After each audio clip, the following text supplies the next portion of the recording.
everyone, and welcome to another episode of the Unlocking Fitness podcast. I'm your host, Sarah Pitts, and today's guest is Hannah Sprake from Sports Marketing Surveys. Now, Hannah's been a grassroots and performance hockey coach for over 12 years. She's supported development of community sport and physical activity for 14 years. She's worked with national governing bodies of sport, active partnerships and clubs, and in her role with Sports Marketing Surveys, she helps organisations and clubs and coaches to deliver inclusive sport and physical activity for everyone in their community.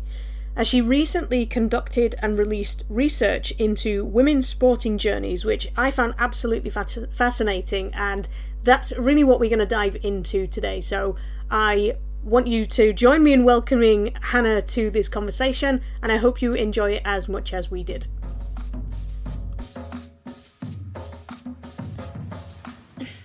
So welcome everyone to another episode even of Unlocking Fitness podcast. Today's guest is Hannah Sprake from Sports Marketing Surveys. Welcome, Hannah.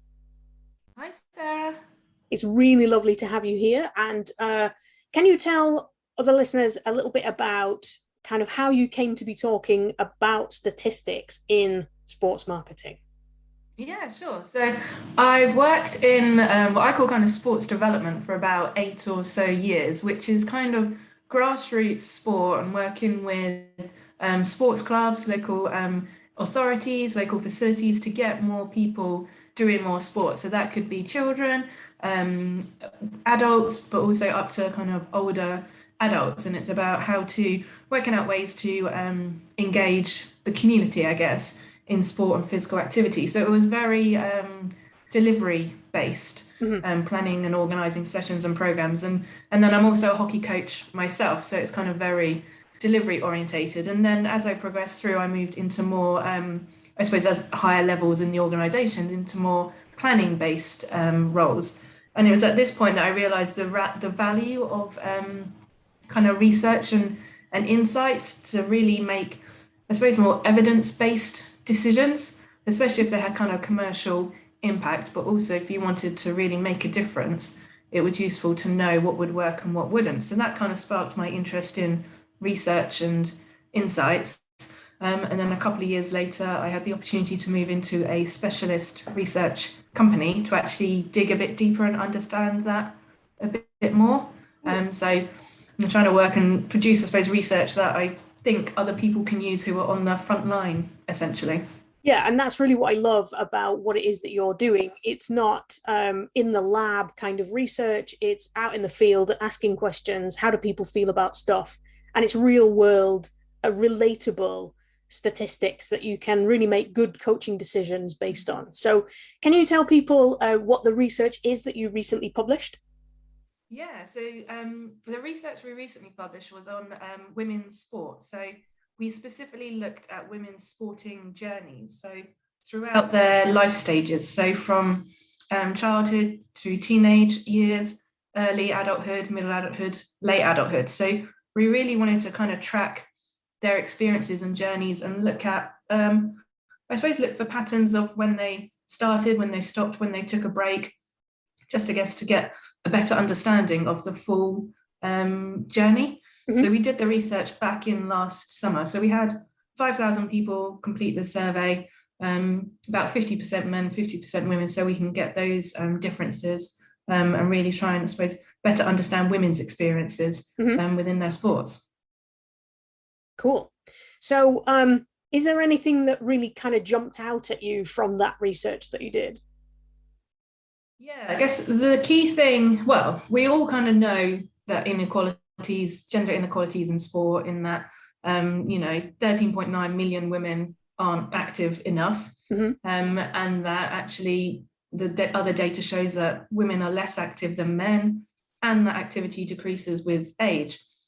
So what was interesting in our research was that actually 48% of the women in our study took a break at some point in their journey.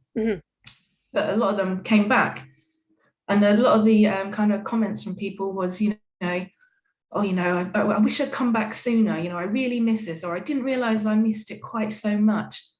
So I suppose the key message that came out of our research was if 48% of women are going to take a break, that actually, how can we as sports deliverers, sports organisers, how can we help change that narrative of, I wish I'd come back sooner, to I came back as soon as I could. And it's what can we, small changes or even big changes, what can we do to help women shift that mentality? And actually it was around how can we normalize, I call it like squiggly sporting journeys. So if women do stop and start multiple times, they might do one sport in childhood, then move to another sport, and no women's sports journey was the same, or no one's was linear. So it was actually like a squiggly journey. And how can we normalize that so people can accept and expect that that is okay, from the person doing the sport to also the coach delivering it, accepting that if someone comes to your,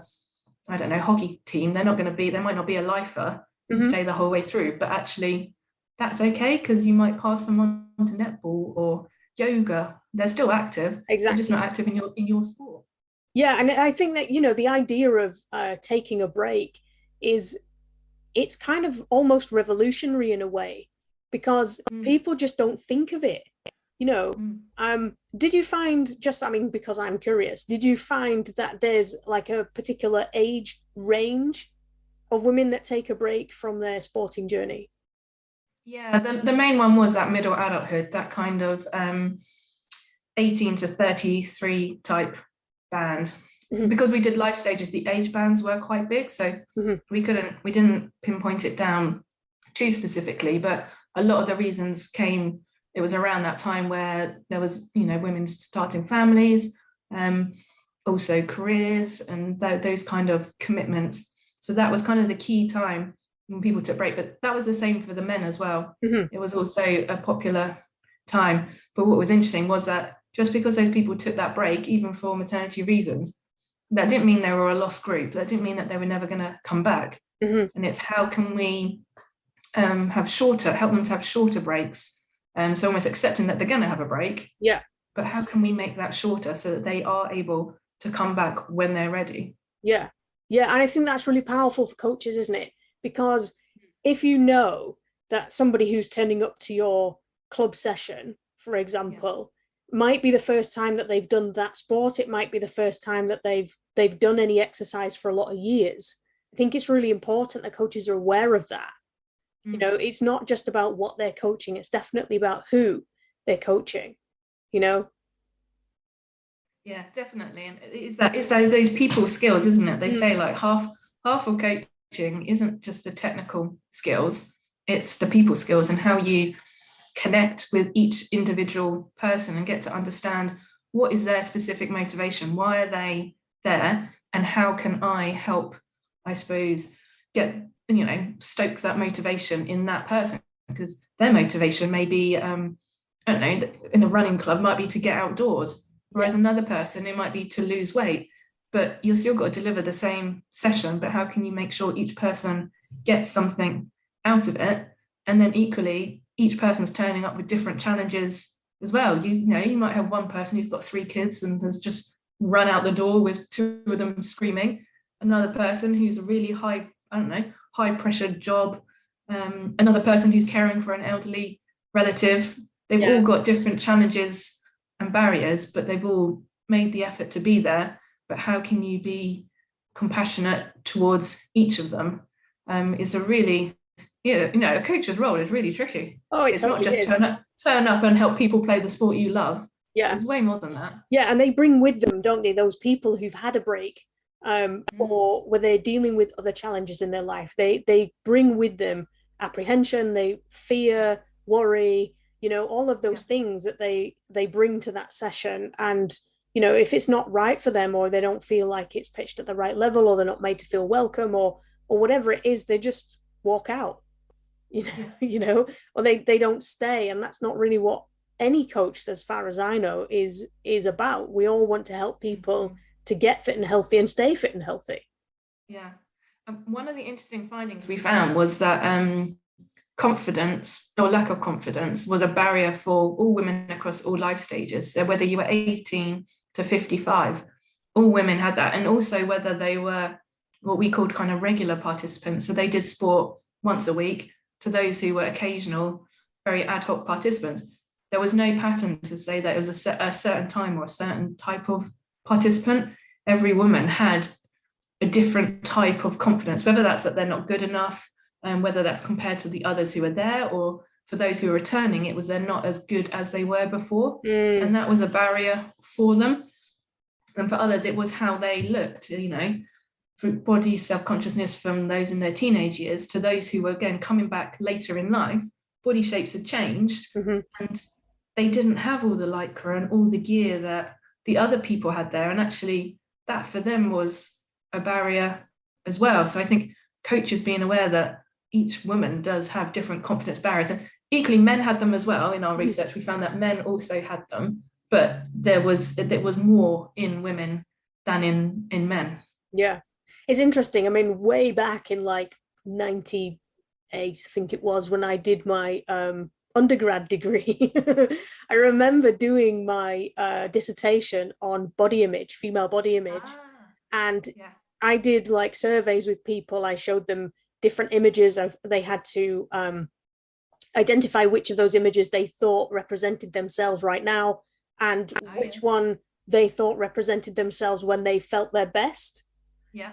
And always their lack of confidence or their poor body self-image always came back to what happened to them previously. So it's nothing to do with anybody else. It's always about themselves and their past lives. And I think that's really the crux of a lot of why people push themselves so hard in sport sometimes as well in later life, because they've been better before. So they want to recapture that, or they want to feel like they're at that same level again. It's really difficult to get some people to accept that things are different now, and they might never be as good as that, but they'll be better in a different way. Yeah. I also think it's that expectation that people put on themselves. I think especially if it's a team sport or a performance-related sport, whether it's a time in running, our expectations when we go back are that we'll be the same as we previously were.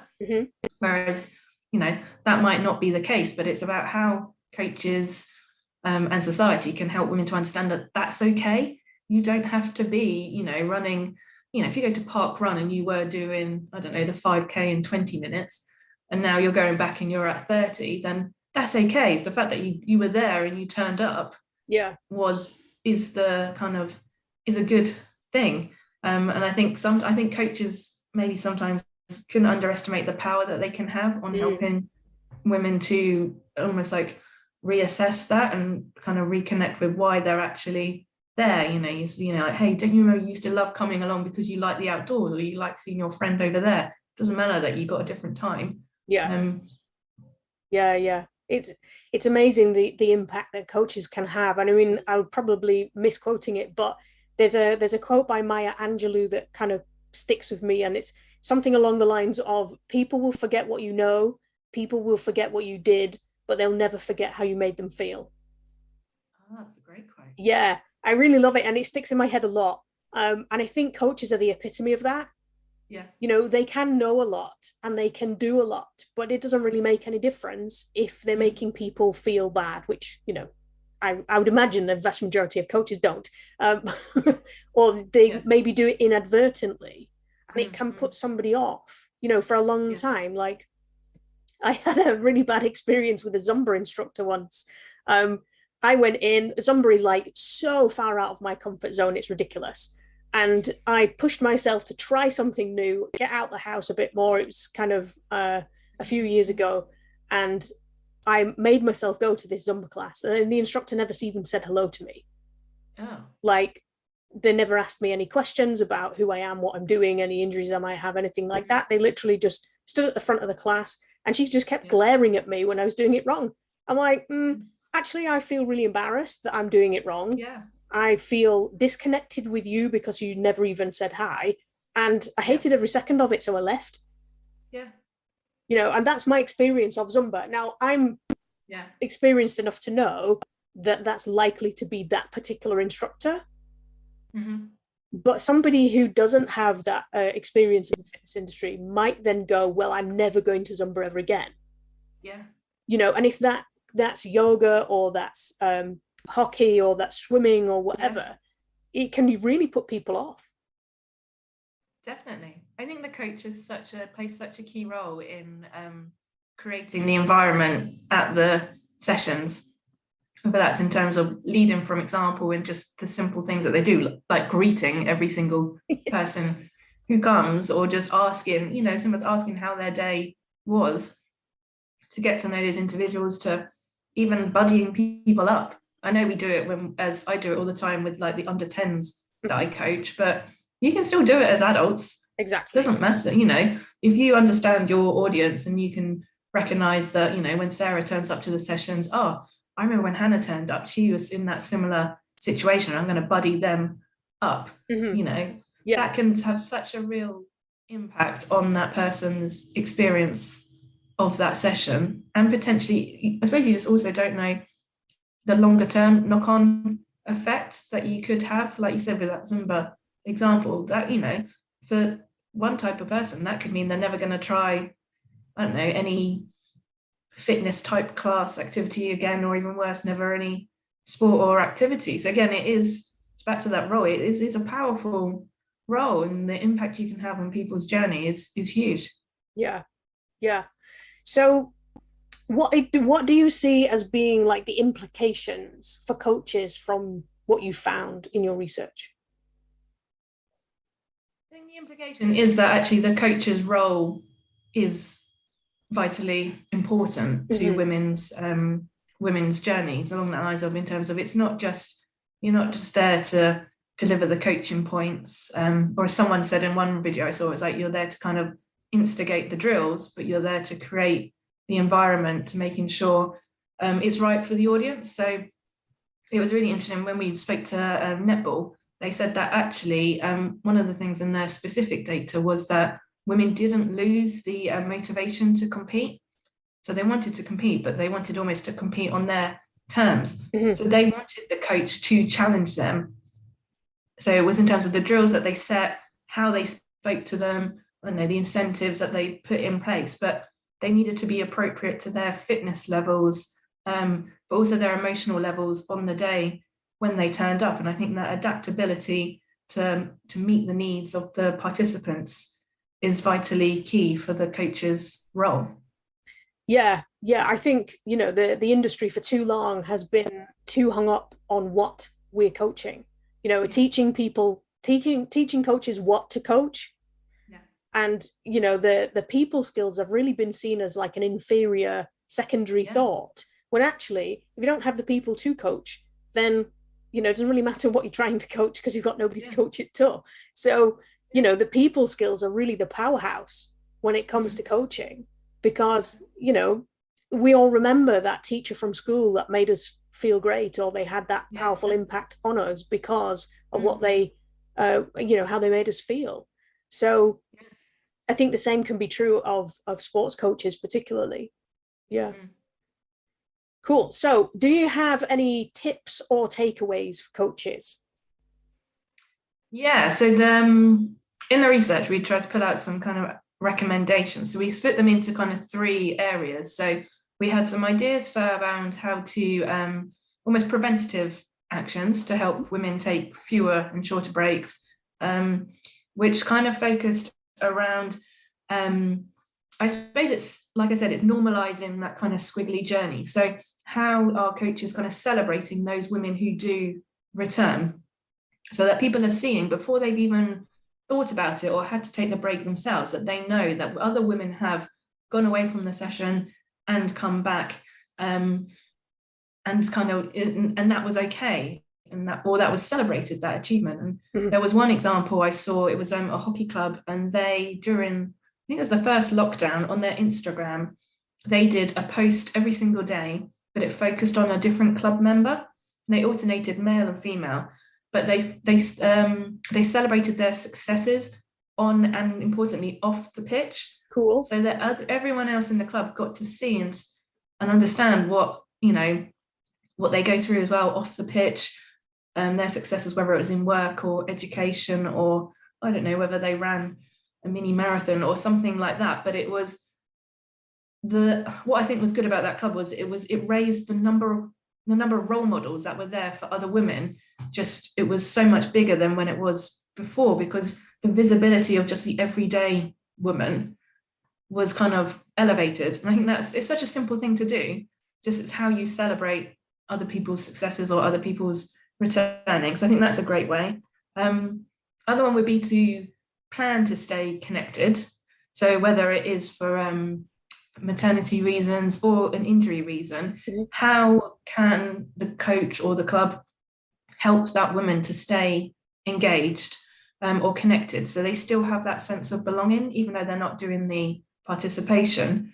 So one woman who we spoke to, she played rugby, and she I think to break her leg or something horrific like that, but she couldn't participate for like a year. So what she did was actually she took up photography, and she became the team's official photographer. Cool. So she was still able to go along to sessions. She was able to be there, be part of the group, see people, be outside. A lot of the motivations that were outside of that actual participation, she still managed to do, and she felt valued because she had a role within the team. And often I think a lot of coaches, if someone's injured, it's almost like, well, come back to me when you're fixed. And they don't think of the value that they can bring to the team and the team environment. It's almost they're just a number on the team sheet or the attendance list. Yeah. So working out how you can stay connected is a great way to prevent or keep that break as short as it can. Yeah, that's a great idea. Yeah, I really like that. Because injury is one of those things that really keeps people out of the team environment because they feel like they just can't do what everyone else is doing. So it's kind of almost self-isolating. It's so isolating. I've been injured so many times. And so from my sports, hockey, so in order for me to do my rehab, I have to do it in the gym or at home. It's the fact, you've got these set drills or movements that you've got to do every day. And it's a slow process, but that's the way out of it. And yeah, you're right. It is so isolating. And I think unless a coach or other players have been through that, I think the empathy that exists it's almost like absent. I remember there was one coach, he had been through the same thing and was going through the same thing. And he was actually the only one who seemed to get what that experience was like. And there was one woman who I spoke to, she ran a women's football team.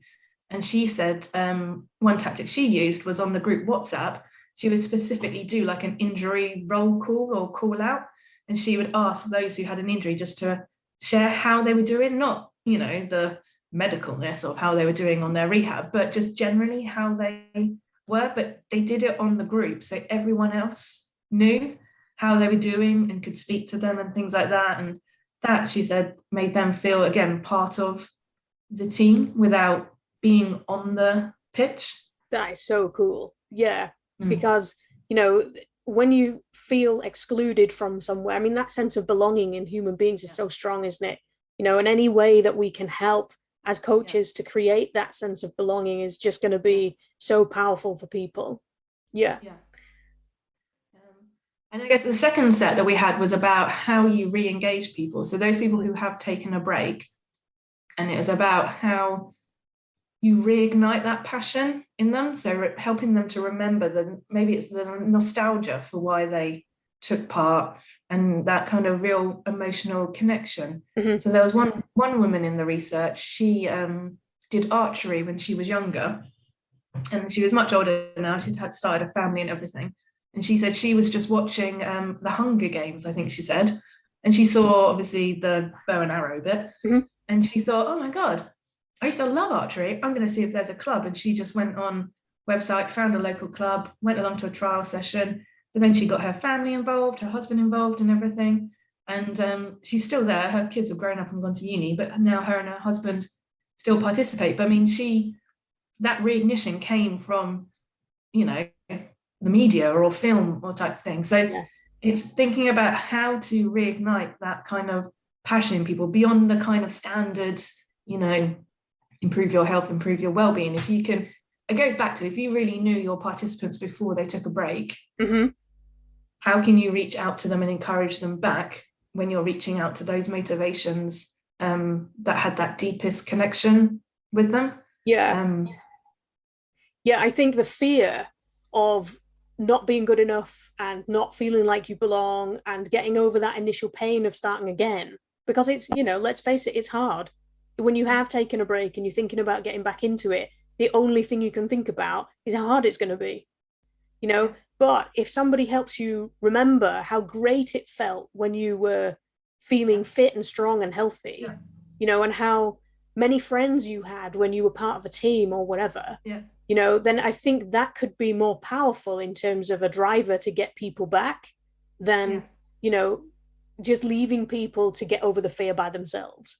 You know, you know. Yeah, definitely. And I think it is each woman's journey is different, but I think coaches do play a different role along the journey. But then I think it's important for coaches to realize that actually people might have taken a break because they've moved away.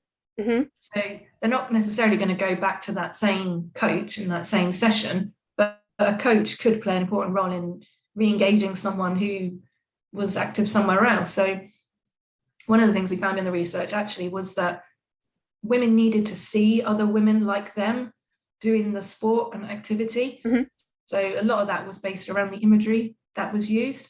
So making sure that actually, if it's a session that's open to everyone, that it's not just filled with young women who are in their 20s. Yeah. There are women in the imagery who might be, mums or if you're trying to engage, women who are retired, that kind of group, but making sure that the imagery reflects the group of women that are there and that it is inclusive. Mm-hmm. As well, because the power of if you can see it you can be it is what they say, isn't it? So Yeah. making sure that it's filled with, it's not just people who've got the latest kit who are in the pictures. I don't know if it's a cycling group. So I spoke to one lady who runs these sessions, they're called Breeze cycle sessions, and they're for women. And she said, the imagery that they use is so important. They can't use the imagery of a really shiny road bike that's, I don't know, like one of the top cycling brands and people in Lycra. What they use is someone who's got a bike that's been in their shed for like 10 years, that's got a basket on the front. And the woman who's riding the bike has maybe just got a massive coat on because it's cold and they're doing it in the winter, but she needs that to make her feel warm. And that's absolutely fine, you can wear what you want. But by using that imagery rather than let's say the mammals that you see on a Sunday morning, that is such a powerful message. So I suppose if there are any coaches who are involved in the marketing of their sessions, it's thinking about what imagery they use is so important to re-engaging women in the sport. Yeah, and I think there's a brand that comes to mind when you talk about the cycling, and they call it Fat Lad at the Back. Yeah. And they're a clothing company that make bigger jerseys for the cycling jerseys for the guys who are a bit bigger, but they're just getting back into cycling, and it's trying to encourage older men that have put a bit more weight on. And making a joke of the fact that, at the moment, they're not as good, as everyone else, but they've created almost a community around that recognition of being the fat lad at the back, which I think is brilliant. And it's really spoken to a lot of people, and that's why it's become so popular. Yeah. Oh, that's great. Yeah, it's that, if you can see it, you can be it. Exactly. Otherwise, you're never gonna engage. That's really good. Yeah, it's almost like it's poking fun at themselves. They're just having a laugh at the fact that, they just, at the moment, it's not as good as it could be, but hey, at least I'm here, at least I'm showing up, and, I feel the same as all these other guys that are just doing the same as me. Yeah. And I was talking to one lady, she got into running, mainly for health reasons, but also I suppose health scares that she saw in family members inspired her to, do something. Mm-hmm. So she took up running, and she said she would go out first thing in the morning or late at night because she didn't like the way she looked. Mm-hmm. And actually the clothing never fit her because of the size she was. And she said actually after doing that, she discovered that actually running first thing in the morning was better for her and her mood, and she felt more energized and was able to kind of tackle her day. Yeah. So in a way, that kind of fear and that barrier that forced her to do it that way was really powerful for her in the end, which was so interesting. Yeah. I think, whatever way we can get people into sport and fitness is really great. Yeah. Yeah. And then the third group was how to retain women, mainly retain them for longer in their sporting journey. So there are kind of two key things. One of them, very apt, is injury prevention.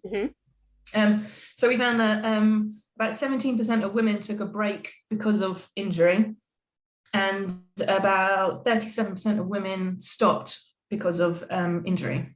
Right. So injury was kind of a key reason around those decisions to stop. So I guess it's around how can coaches help with that injury prevention. So teaching those kind of good habits within their sessions, whether that's in terms of making sure you have a cool down and a warm up.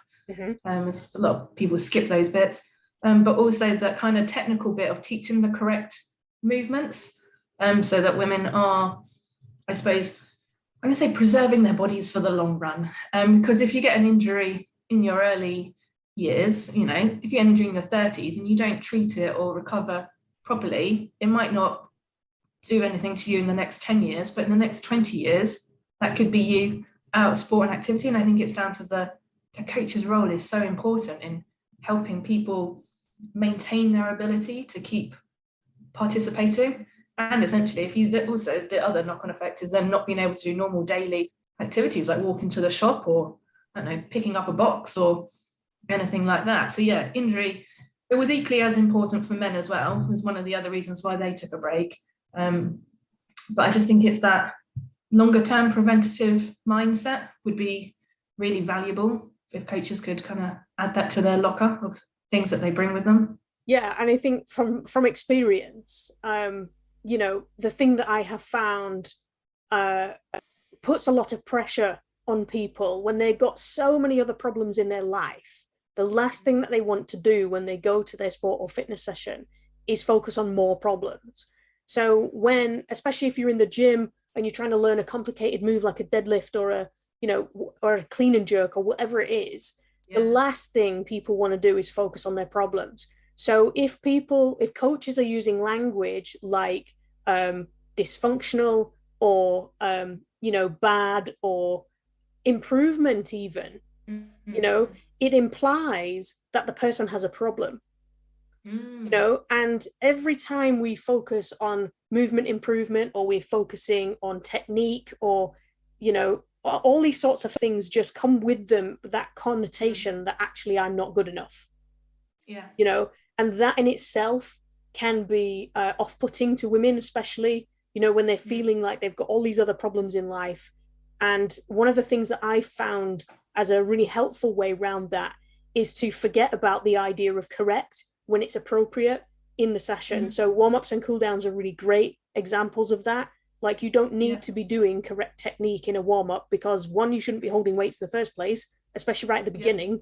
And two, it's the repetition of the same activity over and over again that causes injury, because it creates joint movement restrictions, and those are the things that cause injury. So if we can help coaches, obviously it's what I do, if we can help coaches to look at the language that they're using when we're talking about ways that people are moving, help them to find the fun in what they're doing again. So, you know, if you are learning a deadlift, is it really important that when you're holding a broom handle that you do every single repetition of the next 300 because you're trying to learn it right?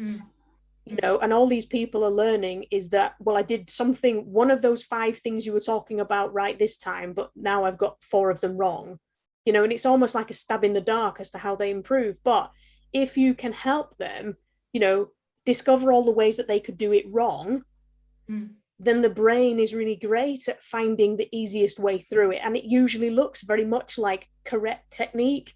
So if we're using language that is focusing on problems for people, it can isolate them, it can put them off, it can add more pressure to people. But if we take away that when we've got the opportunity to, I mean, obviously, if you're going to put 100 kilos on a bar, you're not going to accept when people, you know, you're going to try and help them do it as best they can. You know, or if you're running, you're not going to do it backwards when you're trying to run a 5K or something like that. You know, there's times where it's appropriate to do those things, but when it doesn't matter, that's when we can help people move differently and have more fun in investigating how they move. And actually it helps to prevent injury because we're encouraging the joints to move in different ways. Yeah. And I think, and the point you raised there about fun, that was kind of our key final extra point, was that actually the way to retain more women in sport for longer was to keep it fun. Cool. But kind of appropriate fun for their level. So there were women who maybe when they started, they were in it for the performance elements, but later on it was more recreation. So it's making sure the sessions still met those needs. Because actually, I think we found out is when we looked at motivations for why they did their sports throughout all of the life stages, enjoyment was the top factor. And it was around about 90% of people of women who said it was the reason why they did their sport. Wow. So if coaches can work out how to keep it enjoyable, appropriate to the people who were there, when I do sessions, I don't think I think they call them doggies, they're called, like where you do like all that fitness running, which is just pointless running. That is not, I do not consider that fun. But if you put me into like a small-sided game and I'm probably running for longer than the amount of time in the other drill, I would consider that fun. So that is the kind of key takeaway. And this is really where what I call the coaching genius comes in. As coaches, we know our people because we coach them a lot, whether we're sports coaches or fitness coaches, or we see people in the gym all the time, or whatever it is, we see these people a lot. So we get to know who they are. We get to know what they like and don't like. And, I don't know any coach that would take a session that they would do with children and do the same session with adults and expect people to react the same, because kids are more open to fun and they've got less limitations on feeling stupid and all that kind of stuff, whereas adults are very conscious of feeling stupid. And if you ask them to do something that they consider that will make them feel stupid, then they're just not going to do it. So it can be quite a daunting prospect for coaches, in my experience, to try and add that level of fun in, because they think that you have to be funny, they think you have to make people laugh, and that's not the case. We really just want to socialize and take the pressure off. A lot of people, if it's challenging, appropriately challenging, there's no pressure in the situation, there's no right or wrong, and we're socializing with other people, whether it's on a one-to-one basis or not. I think that is is a really powerful way to add more fun into a session. Yeah, definitely. Cool. So where can people find out more about you and the research that you're doing? So the full report for the research can be downloaded from our website, which is sportsmarketingsurveys.com, and there's a section on there for the in the research store. So the report is free to download, but you do have to go through a bit of a kind of shopping cart section, just to download it, just to pre-warn people. But it is free to download. You don't have to pay. But there's that can be found there. And then we are kind of looking at ongoing bits and bobs, just pulling out extra bits of resources and things like that. So the best place is probably to follow either our company or myself on LinkedIn is the best place where, you can be kept up to date with any extra bits of information that we release. Cool. The thing that I really love about the way that you present your research is it looks like an infographic. It's really colorful. It pulls out the main points. It's not like a tedious, like lab written essay.